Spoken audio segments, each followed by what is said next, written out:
नमस्कार. आपल्या एके लीगल 24 या चॅनलमध्ये आपल्या सगळ्यांचं स्वागत आहे. आपण दरवेळेला नवीन नवीन विषय जे कायदेशीर संदर्भात आहेत यावर चर्चा करतो. आज आपले विशेष पाहुणे आहेत श्री सतीश आमरे, जे स्वतः एक समाजसेवक आहे व लेखक सुद्धा. त्यांनी हे पुस्तक लिहिलेलं आहे ज्यात त्यांनी स्वतःचे आयुष्यातले महत्त्वाचे असे प्रसंग व त्यातून त्यांना आलेले अनुभव हे लिहिलेले आहेत. आता आपण विशेष पाहुण्यांकडे जाऊया. सतीश काका नमस्कार. नमस्कार. आपला आजचा जो विषय आहे की सामान्य माणसाला कायदा हा आपला किंवा आपल्यासाठी बनवलेला किंवा आपल्याकरता असा का नाही वाटत.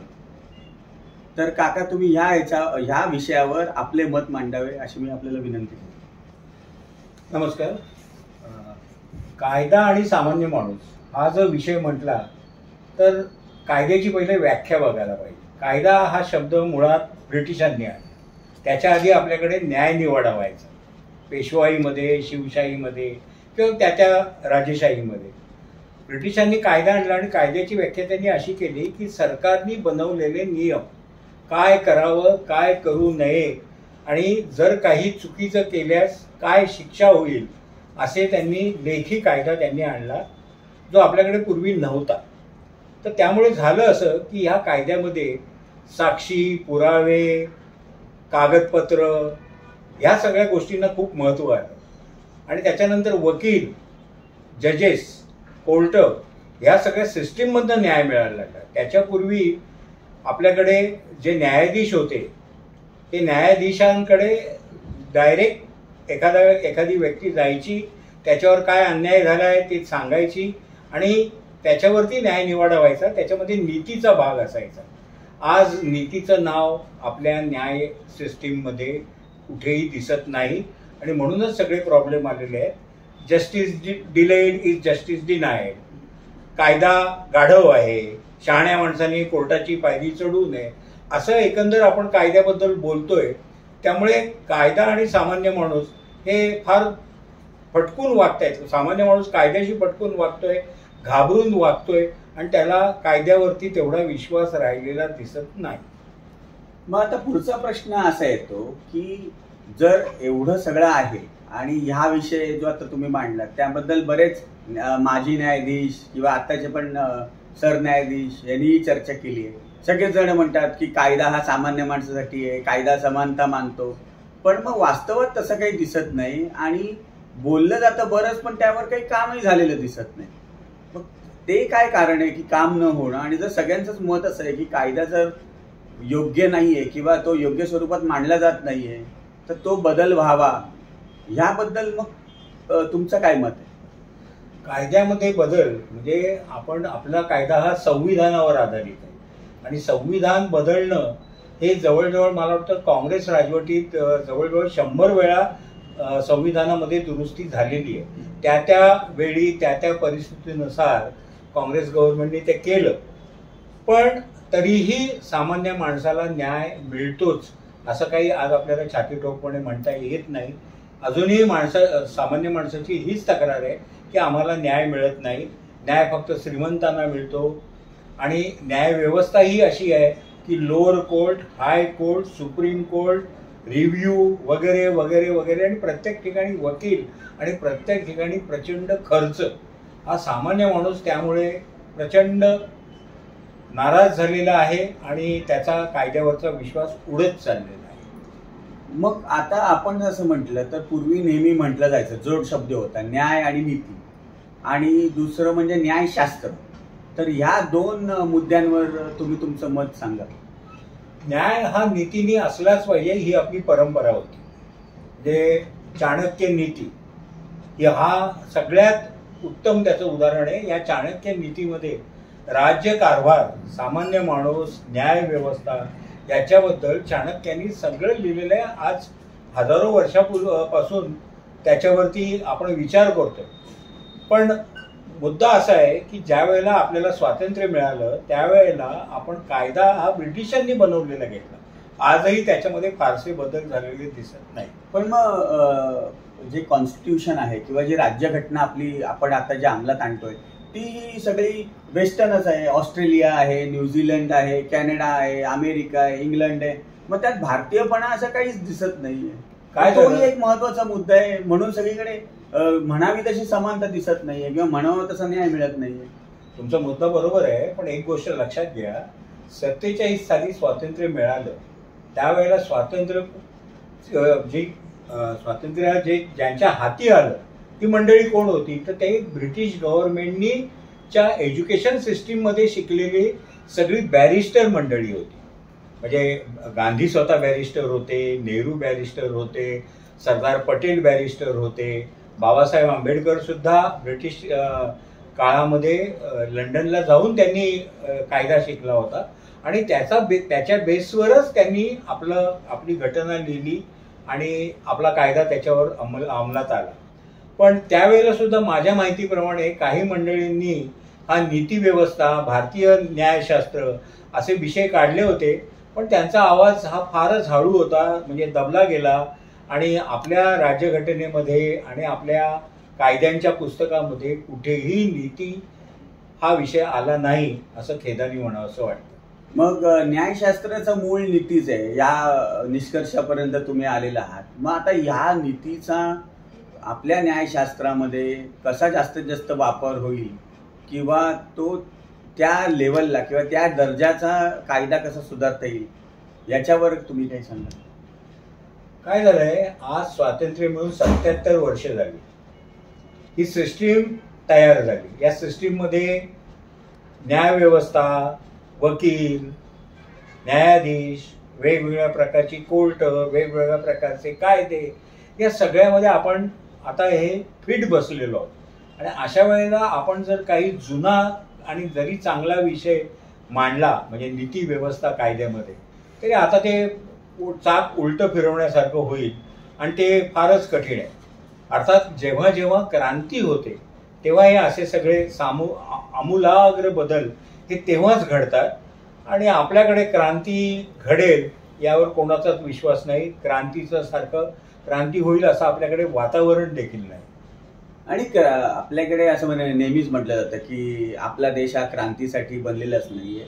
दुसरं एक नेहमी असं म्हटलं जातं की क्रांती जरी झाली तरी एखाद पिढीपर्यंत तो जो काही फरक असतो क्रांतीचा किंवा क्रांतीचा जोश असतो तो टिकतो. पुढे जशा 3-4 पिढ्या येतात पुन्हा मग करप्शन, पुन्हा सगळ्या त्याच गलिच्छ पद्धती पुन्हा फोफावायला लागतात. मग सतत मग क्रांती करणे हेही शक्य नसतं किंवा दुसरा काही मार्ग जर असेल तर तुम्ही सुचवा. नाही, दुसरा मार्ग नाही आहे, कारण आपली जी व्यवस्था आहे, आपली जी लोकसंख्या आहे ती प्रचंड आहे आणि ती जात, पात, धर्म, भाषा, लिंग असं जरी समान कायदा आणि समान व्यवस्था असं आपण जरी म्हटलं तरी ह्यामध्ये अडकून पडलेली आहे. आणि हे अडकणं जे आहे ते काही मंडळींना खूपच सोयीस्कर आहे. आपल्या देशाचे जे 4 मुख्य प्रॉब्लेम आहेत त्यामध्ये पॉप्युलेशन हा सगळ्यात मोठा विषय आहे जो सगळीकडे येतो, त्याच्यावरती कोणाचंही लक्ष नाही.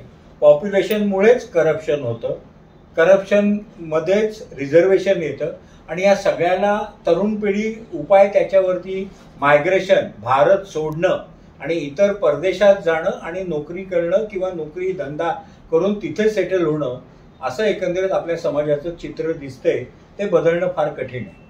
हो, हे तुम्ही म्हणताय ते अगदी योग्य आहे. कारण माझ्याही माहितीतले बरेच जण आहेत जे आता सध्या दुबई म्हणा किंवा आघाती देशांमध्ये त्यांनी स्वतःला सेट केलंय किंवा कॅनडा, ऑस्ट्रेलिया अशा ठिकाणी बरेच जणांनी मायग्रेशनचे कागदपत्र बनवून ते गेलेत. आणि त्या सगळ्यांशी बोलल्यावर एकच गोष्ट पुन्हा येते की ते ज्या प्रक्रियेतनं गेलेत की तुम्हाला रिझर्वेशन मुळे असलेला त्रास आणि न मिळणाऱ्या चांगल्या ठिकाणी ॲडमिशन्स, त्यानंतर इतर ठिकाणी येणारे म्हणजे कायदेशीर कटकटी असतील ते, त्यामुळे सर्वात सोपा मार्ग आहे की देश सोडून दुसऱ्या देशात जाणं.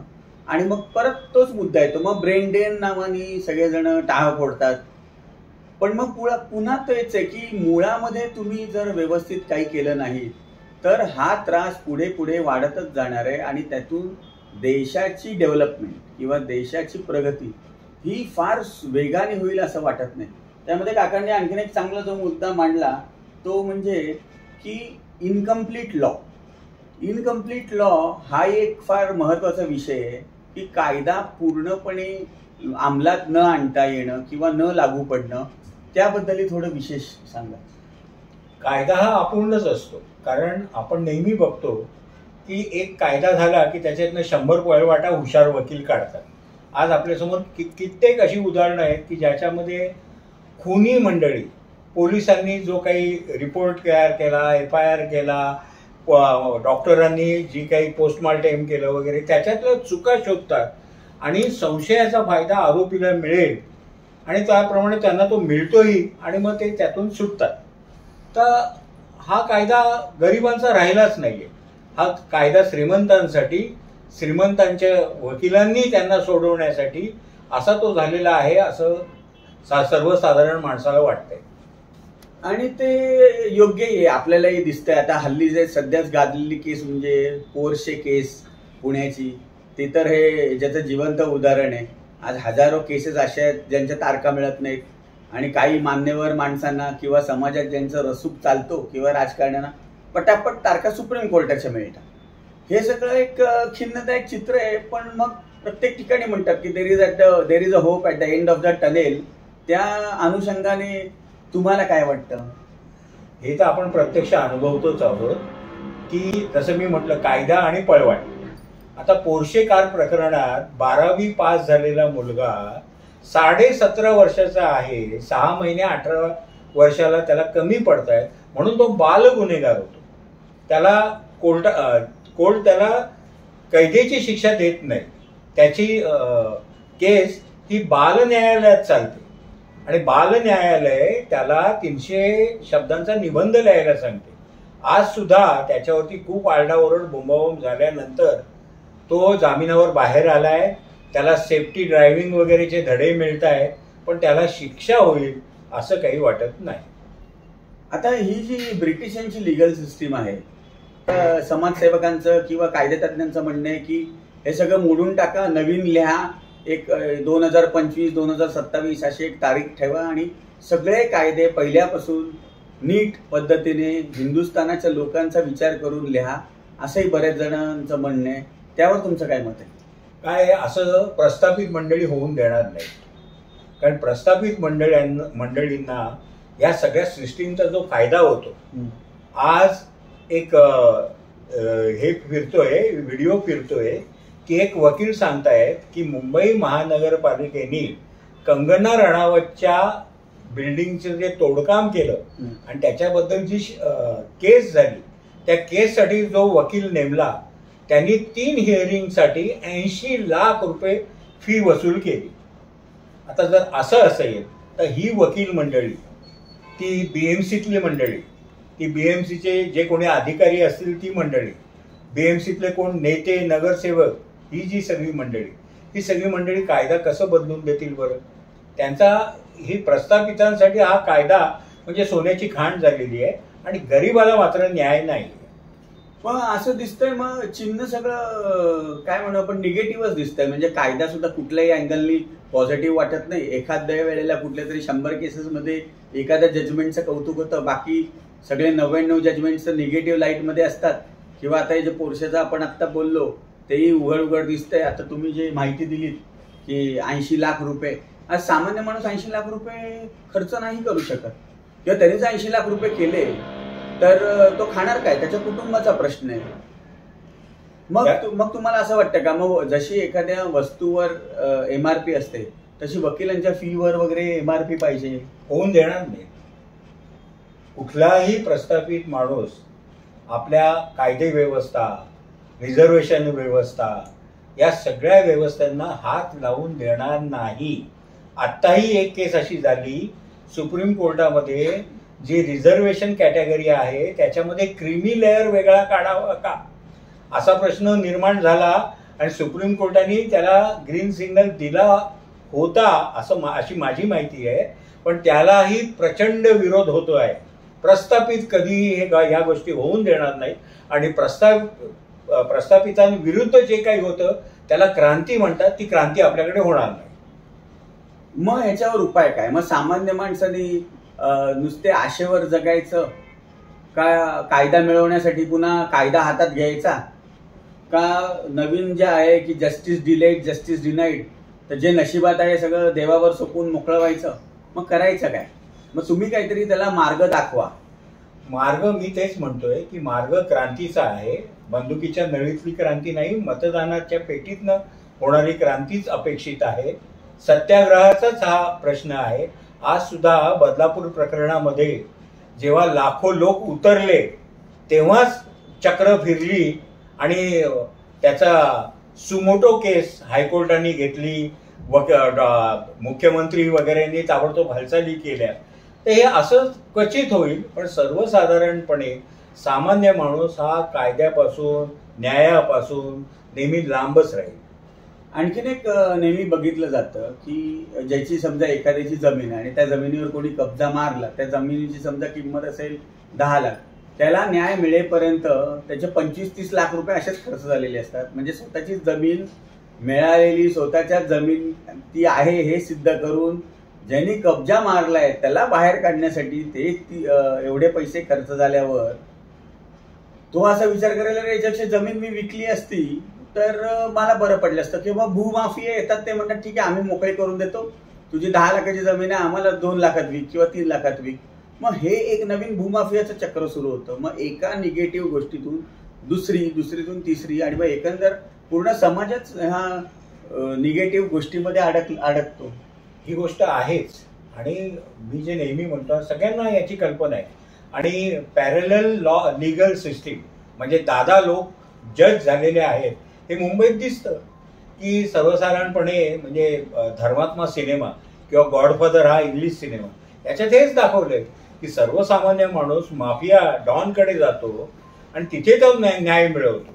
आणि मग त्या डॉनच्या मनावर असतं की ते पैसे घेऊन तो न्याय देतो की त्या माणसाबद्दल त्याला दया किंवा तो स्वतःचं काहीतरी असं चांगलं करण्याची वगैरे त्याला उर्मी येते आणि मग तो गरीब माणसाला अशा पद्धतीने न्याय देतो. हे असं आपण सिनेमात बघितलं आणि ते प्रत्यक्षही दिसतंय. तर त्याला हा खरा उपाय नाहीये. हा रॉबिनहूड जस्टिस आपल्याला नकोय.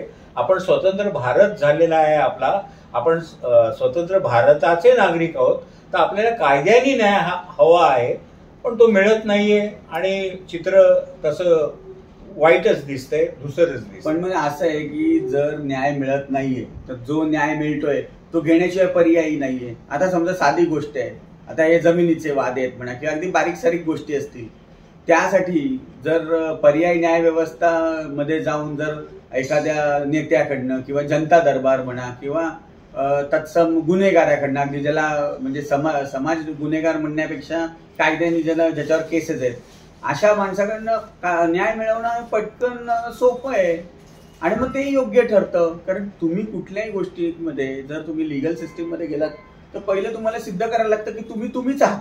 मग तुम्हाला सिद्ध करायला लागतं की जमीन ही माझीच आहे. मग तुम्हाला सिद्ध करायला लागतं की बाबा मीच सगळे पैसे तुमचे भरलेले आहेत. मग तुम्हाला सिद्ध करतं की बाबा मीच त्याचा लिगल हेर आहे. आणि मग तुम्हाला सांगायला लागतं बाबा ह्यांनी माझ्यावर अतिक्रमण केलंय.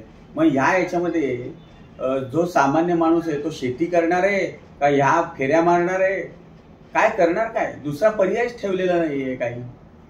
तुम्ही म्हणता तेच बरोबर आहे आणि हेच समाजाचं चित्र आहे. आज तुम्ही लोअर कोर्ट पासून हायकोर्टापासून सुप्रीम कोर्टात बघितलं, लाखो करोडो केसेस पेंडिंग आहेत. Justice delayed is justice denied. असं म्हणायचं का की या मंडळींना जस्टिस डिनाईडच केलेला आहे आणि तुम्ही ज्याच्या हाती काठी त्याचा ससा किंवा ज्याच्या हाती ससा तो पारधी वगैरे असं जे काय आपण म्हणतो तेच खरं असंच म्हणायची वेळ आली. आणि सर्वसामान्य माणूस त्याच पद्धतीत जगतोय, त्याच पद्धतीत राहतोय, त्याच्यापुढे कुठलाही पर्याय सध्या नाही. त्याच्यानंतर बरेच काय लोकांची माझं बोलणं झालं जे लिगल सिस्टीममध्ये आहेत, त्यांचं म्हणणं आहे की आमच्याकडे जजेसच नाही आहेत.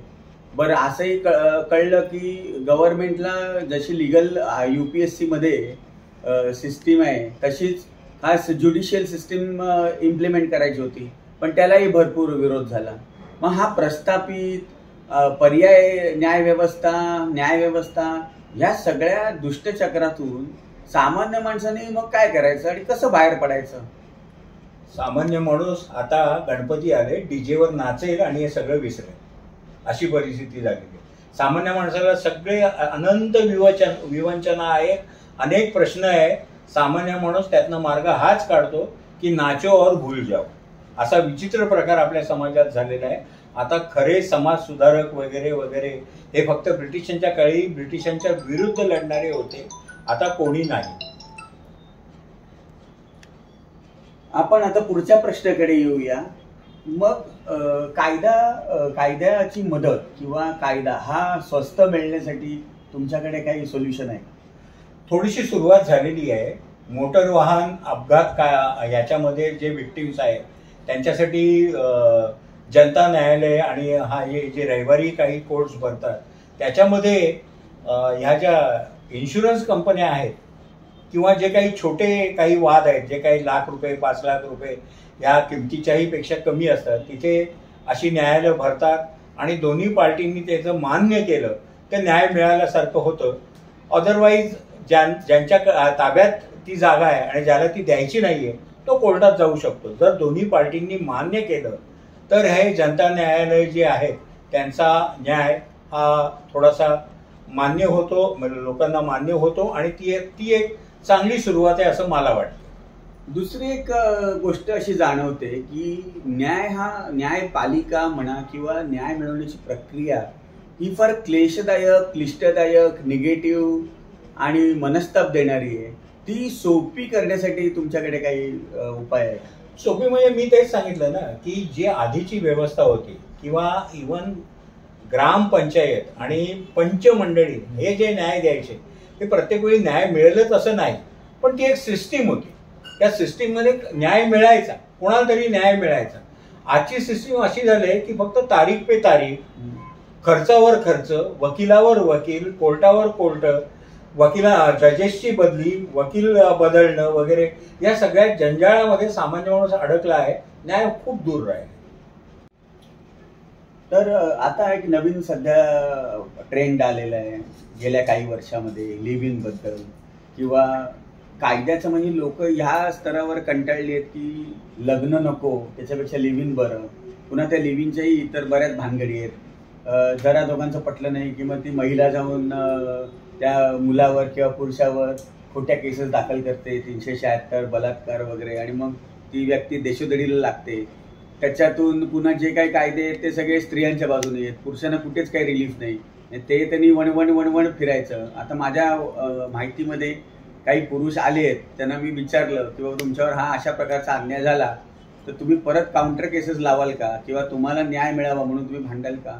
तर मला आश्चर्य वाटलं. म्हणजे त्यांनी चक्क सांगितलं आम्ही एवढे आता कायद्याला कंटाळलोय, आम्ही निर्दोष सुटलो हीच मेहरबानी म्हणायची आणि सोडून द्यायचं. म्हणजे हा एक कायद्याकडे बघण्याचा जो दृष्टिकोन बदलला आहे हा कायदा राखण्यासाठी किंवा समाज सुदृढ राहण्यासाठी फार घातक आहे, खतरनाक ज्याला आपण म्हणता येईल, दुसरा शब्द नाही आहे माझ्याकडे. तर तुमचं काय मत आहे याच्यावर? नाही, आता तुम्ही जे विवरण सांगितलं त्याच्यामध्येच प्रश्न आणि उत्तर हे दोन्ही आलं. कारण काय आहे, आपले कायदे इतके क्लिष्ट, किचकट आणि इतके वेळ खाऊ आणि पैसे खर्च करणारे आहेत की ज्यामुळे हल्ली घटस्फोट ह्या दोन्ही पार्टींनी जरी मान्य केलं तरी कठीण आहे.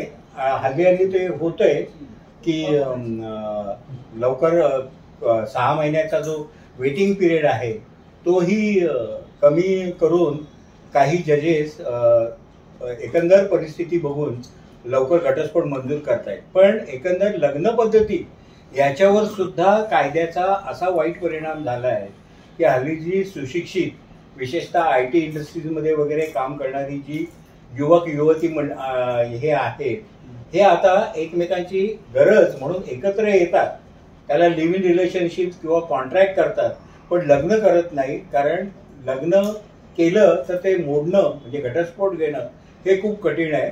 त्यांना ज्या काही संधी मिळतात परदेशात वगैरे त्याच्यासाठी त्यांना परदेशात जायचं असतं. अशा वेळेला त्यांना ही अडचण होते आणि म्हणून त्यांनी हा लिव्ह इन रिलेशनशिप आणि कॉन्ट्रॅक्ट करणं ते त्याप्रमाणे मोकळीक असणं हे त्यांनी सुरू केलेलं आहे. कुठे कुठे असंही दिसतंय की जो मनुष्य सामान्य आहे आणि जो न्यायासाठी लढतोय त्याच्यासाठी हे एवढं टोले जंग आणि पर्वतासारखे कायदे आणि क्लिष्ट गोष्टी आणि ज्या ज्या माणसांना कायद्याचा गैरवापर करायचा आहे त्या महिलेने किंवा त्या व्यक्तीने नुसती एक खोटी तक्रार केली की समोरच्या व्यक्ती बरोबर आहे, चुकीचं आहे, काय नाही याचा कसलाही विचार न करता सरळ तुरुंगात टाकायचं. म्हणजे माझ्या तर कित्येक पोलीस अधिकाऱ्यांशी पण चर्चा झाल्या. ते म्हणाले आम्हाला माहिती असतं की समोरची व्यक्ती आहे ही निर्दोष आहे, ही लावलेली केस खोटी आहे, पण आमच्याकडे काही साधन नाही आहे, आम्हाला कायदा पाळावाच लागतो. मग तिथे मगाशी जसं आपण बोललो की कायदा गाढव आहे हा का म्हटलं जातं, की मग ते असे कित्येक जण मला म्हणाले की कायदा गाढव आहे, आम्ही काय करू शकत नाही, आम्हाला माहिती आहे हे चुकीचं आहे, पण we have to implement the law, असंही काही लोक म्हणतात. एकीकडे आपल्याकडे ही बोंब मारली जाते, कायदे सगळे इम्प्लिमेंट होत नाहीत, असंही म्हटलं जातं जुने कायदे बदलले जात नाहीत. आता मोदी सरकारने आल्या आल्या मला वाटतं 1400 काही जुने कायदे होते 1945, 42 वगैरे, त्यातले 1400 कायदे रद्द केले. अजूनही माझं तर मत आहे की अजून झपाट्याने असे अनेक कायदे त्यांनी रद्द करावे, माझी तर हीच त्यांना विनंती राहील. पण मग एवढे सगळं होऊन सुद्धा ग्राउंड लेवलला दिसतच नाही. म्हणजे ज्यांच्यावर अन्याय होतोय त्यांच्यावर अजूनही अन्यायच होतोय, ज्यांचा छळ होतोय ते छळ सहन करतायत, ज्यांना काउंटर क्लेम करायचे ते कायद्याची मदत घ्यायला घाबरतायत जरी निर्दोष आहेत तरी. म्हणजे हा सगळा गोड गुंता म्हणा, काय गोंधळ म्हणा, हा कसा सुटणार, कोण सोडवणार, आणि याच्यातून खरंच न्यायाचं जे तत्व आहे की निर्दोषाला न्याय मिळणं आणि दोषीवर कारवाई होणं किंवा त्या शिक्षा होणं, हे कसं साध्य होणार. आणि हे असं जर चालू राहिलं तर समाज विखुरला जाईल, त्याच्यावर साधारण म्हणजे अराजक माजेल, माणसं माणसांना मारतील, काय पुढचं म्हणजे फार भयानक चित्र दिसतंय. मग हे सगळं होणार कारण काय आहे, म्हणजे पूर्वी म्हणायचे किंवा जुनी माणसं म्हणतात ते आता कलियुग आलेले. तर कलियुगात या सगळ्या प्रत्येक माणसाच्या मनात आता कली शिरलाय आणि तो सगळ्यात चुकीच्या गोष्टी करताय. आता बघा तुम्ही, कुटुंब व्यवस्था जी आपली 50-100 वर्षापूर्वी होती ती आता राहिली का? नाही राहिली. आजी आजोबा नाही, आई वडील एकत्र नाहीत, मुलं एकत्र नाहीत, कोण शिक्षणासाठी, कोण नोकरीसाठी, कोण घरातल्या वादामुळे सगळेजण मंडळी बाहेर गेलेली आहेत. आता युनायटेड फॅमिली हा प्रकारच नाही, न्यूक्लिअर फॅमिली असं आता आपण म्हणतोय. म्हणजे मग nuclear family is like a nuclear bomb असं म्हणायचंय तुम्हाला? असं म्हणावं लागेल, कारण समाज व्यवस्थेमध्ये ही सिस्टीम ही बॉम्ब सारखीच आहे. सगळेजण विखुरले गेलेले आहेत. त्यामुळे आता उलट हल्लीच्या नवीन पिढीने एक तर लिव्ह इन रिलेशनशिप मध्ये राहणं आणि लग्न जरी केलं तरी डबल इन्कम, नो किड्स, डिंक असं त्याला म्हणतात ते ही पद्धती सुरू झालेली आहे. आणि बरेच जण आपापल्या करिअरवर लक्ष देतात. आपला नवरा आणि बायको हे मित्रमैत्रिणी सारखे राहतात, त्यांच्यामध्ये मग वाद होतात, प्रेम होतं, जे काय होतं ते एका कायद्याच्या मर्यादेत येत नाही, ते स्वतंत्र राहतात आणि त्याप्रमाणे ते जीवन जगतात. नाही, मग त्याचा पण एक दुष्परिणाम आहे ना, कायद्याचे कसडे देत नाही, मग बलात्काराच्या खोट्या तक्रारी येतात. म्हणजे तुम्ही एकत्र राहता आणि तुम्हाला अपेक्षित जे पाहिजे ते मिळालं नाही त्या माणसाकडनं, की त्याच्यावर तुम्ही बलात्काराची खोटी केस लावून मोकळे होता आणि तो धंद्याला लागतो, पार आयुष्यातनं उठतो. नाही तर मग त्याच्यासमोर काहीच मार्ग नाही. तुम्ही जे म्हणाल ते त्याला ऐकायला पाहिजे. दुसरं म्हणजे स्वतः तुम्हाला हे लिव्ह इन पटतं का, या पुन्हा आपल्या संस्कृतीचा हा भाग नाही.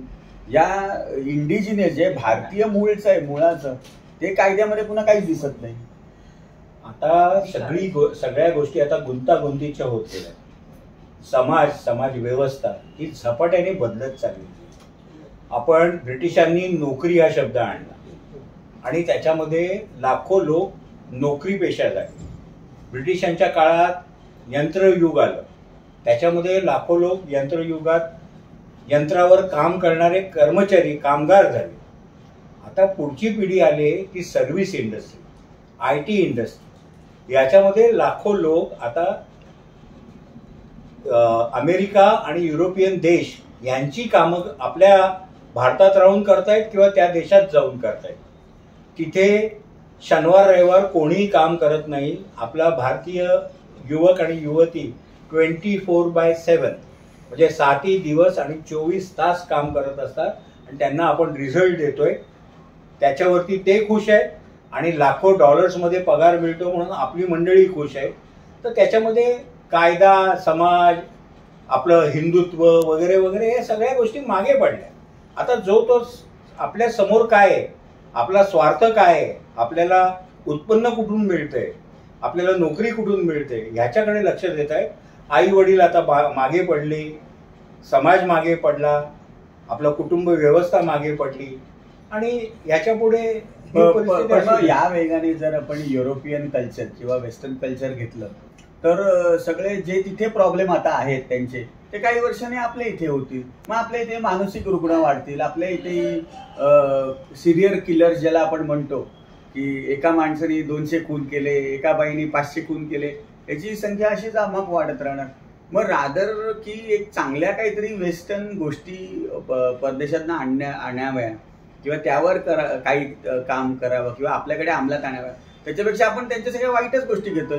फेक केसेस म्हणा, त्याच्यानंतर बदलणारी समाज परिस्थिती म्हणा. आज भाऊ एकत्र नाहीत. पूर्वी म्हणजे माझ्या माहितीतलं एक उदाहरण आहे की एखाद्या घरातलं कोण आजारी पडलं, म्हातारं व्यक्ती, की सगळे भाऊ एकत्र यायचे. कोण वेळ द्यायचा, कोण शुश्रूषा करायची, कोण सेवा करायची, कोण पैसे द्यायचे. तर कलेक्टिव्ह हा जो एक आपल्याकडे भाग होता की सगळे नातेवाईक एकत्र येणार, काय हवंय काय नकोय ते बघणार. आता काय झालं, आपण सगळे वेगळे झाले.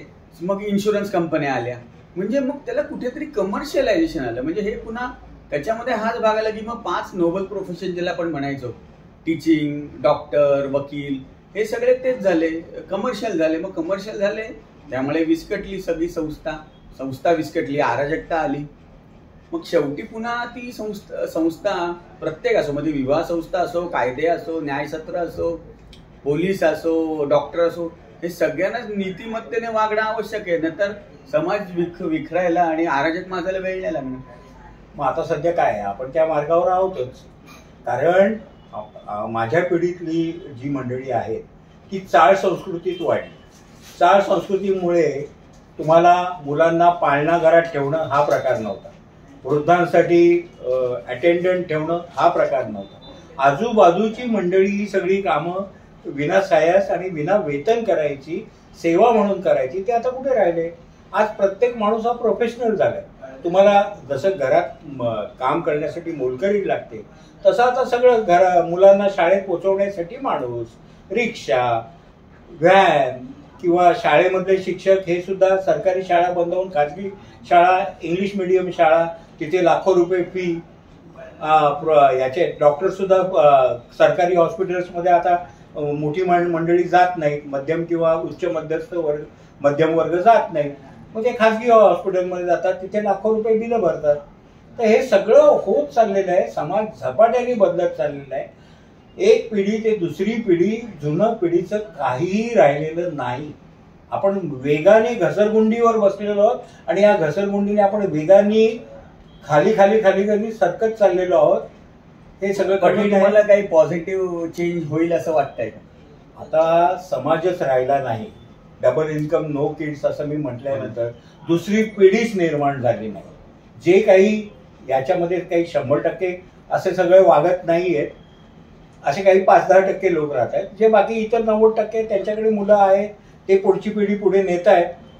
त्यांना जसजसा हा प्रश्न येईल, म्हणजे जसजशी माणसं सुशिक्षित होत आहेत तसतसे ते फॅमिली प्लॅनिंगकडे वळत आहेत. म्हणजे गावातले 10 भाऊ आहेत, ते शहरात येतात आणि मग त्यांना कळतं की शहरामध्ये 10 जणांचं कुटुंब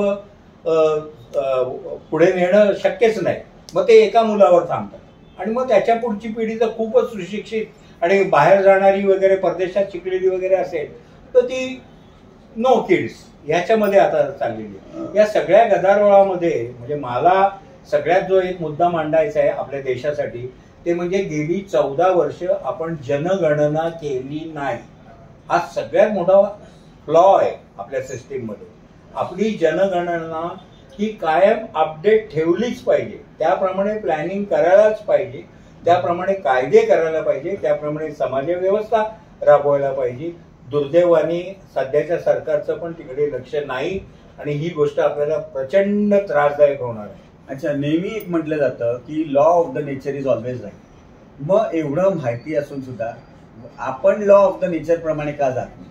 म्हणजे लग्न करणं, लग्नाची एक संस्था असणं, मुलं असणं, ही सगळीच एक लॉ ऑफ द नेचर आहे जे लोकांनी अंमलात आणलं पाहिजे. म्हणजे नो किड्स वगैरे, हे कुठेतरी तुम्ही निसर्ग नियमाच्या विरुद्ध जाताय. आणि जेव्हा निसर्ग नियमाच्या तुम्ही विरुद्ध जाता त्यावेळेला प्रश्न सुरू होतो. आता जसं तुम्ही हे नोबल प्रोफेशन घ्या, जोपर्यंत हे नोबल प्रोफेशन मधली माणसं नोबल होती तोपर्यंत एवढा त्रास नव्हता. जसे जसे माल प्रॅक्टिसेस आणि या इतर गोष्टी सुरू झाल्या, स्वार्थ म्हणा किंवा अत्याचार म्हणा किंवा काही प्रमाणे मला एखादी गोष्ट पाहिजे जी कायद्यात बसत नाही ती कुठल्या ना कुठल्या पद्धतीने बसवणे किंवा कायद्याचा गैरवापर करून ती मिळवणे किंवा कोणाला उगाच छळ करण्यासाठी कायद्याचा उपयोग करून घेणे, ह्या सगळ्यामुळे हे फार वाढलंय. असं नाही वाटत ना? वाढलेलं आहे, ते नाकारण्यात काहीच अर्थ नाही. आता तुम्ही आजूबाजूची उदाहरणं बघा की नीट परीक्षेमध्ये मेडिकल एंट्रन्स एक्झामसाठी बिहारमध्ये 80 लाख रुपये पेपर लिकेजसाठी घेतले गेले. हे कशाचं उदाहरण आहे? तर एकंदरीतच स्वार्थ हा माणसाला चुकलेला नाही. आणि सगळ्यात गमतीची गोष्ट अशी आहे की प्रत्येक गोष्टीला वेगवेगळे अर्थ असतात, प्रत्येक शब्दाला वेगळे अर्थ असतात. पण स्वार्थ हा शब्द असा आहे की ज्याच्यात स्व आहे, अर्थ आहे. म्हणजे अर्थाचेही बरेच अर्थ आहेत. त्याच्यामध्ये अर्थ म्हणजे पैसा हा सुद्धा आला. तर स्वतःसाठी कमवणारा पैसा, स्वतःसाठी कमवायचा पैसा, याला माणसाने प्रचंड महत्त्व दिलेलं आहे. इतर सगळ्या गोष्टींकडे दुर्लक्ष होत आहे आणि त्यामुळे समाजाची अधोगती. त्याला महागाई हे कारण नेहमी बोललं जातं. आणि शेवटी कार्यक्रमाच्या शेवटाकडे येताना एक प्रश्न होतो की मग आता समाजाला तुम्ही काय संदेश द्याल, तरुणांना काय संदेश द्याल, आणि ही जी परिस्थिती बदलते किंवा ढासळते ही कशी थांबवता येईल? खरं म्हणजे थोडंसं निगेटिव्ह मी म्हणतोय असं त्याचा अर्थ होईल, पण सध्याची परिस्थिती ही निगेटिव्हच आहे. आणखीन निगेटिव्हपणा म्हणजे निगेटिव्ह जे काही त्याचं सुपरलेटिव्ह जे काही त्याचं नेचर असेल ते होत आहे. आणि स्वार्थापुढे आपण हे सगळे आंधळे झालेलो. काही गोष्टी चांगल्या दिसत आहेत आपल्याला समाजामध्ये, पण त्या फारच कमी आहेत. म्हणजे 1% 2%नी समाज बदलणार नाही. समाज पूर्ण बदलला असं चित्र कुठेही दिसत नाही. प्रत्येकजण स्वार्थी विचार करतोय, आपापल्या रस्त्याने जातोय, समाजाची प्रचंड अधोगती होते. याबद्दल केवळ वाईट वाटणं सध्या तरी आमच्या म्हणजे ज्येष्ठ मंडळींच्या हातात एवढंच आहे की या सगळ्या गोष्टीबद्दल वाईट वाटून घेणं. ठीक आहे, आपण सगळे मिळून देवाला प्रार्थना करूया की समाजाला सद्बुद्धी दे आणि चांगलं काहीतरी यातून घडू दे. कायदे चांगले भारतीय मुळाप्रमाणे होऊ दे, लोकांना पटपट न्याय मिळू दे, तो न्याय सोपा आणि स्वस्त असू दे. या सगळ्या गोष्टींचा आपण विचार करून मी आजचा कार्यक्रम संपवतो. काका, तुम्ही इथे आलात त्याबद्दल आम्ही सगळे पूर्ण टीमतर्फे तुमच्या आभारी आहोत. धन्यवाद. आपण जरूर या चॅनल लाईक करा, शेअर करा, सबस्क्राईब करा. तुमचे कमेंट्स नक्की घ्या आणि जे कमेंट्स आम्हाला आवडतील त्याला आम्ही नक्की वेगळं स्थान देऊ. त्याचबरोबर तुमच्या जर कुठल्या तांत्रिक अडचणी असतील किंवा कायदेशीर अडचणी असतील तर आमच्या ईमेलवर संपर्क करा. आमच्याकडनं जी मदत तुम्हाला शक्य आहे ती आम्ही नक्की करू. धन्यवाद.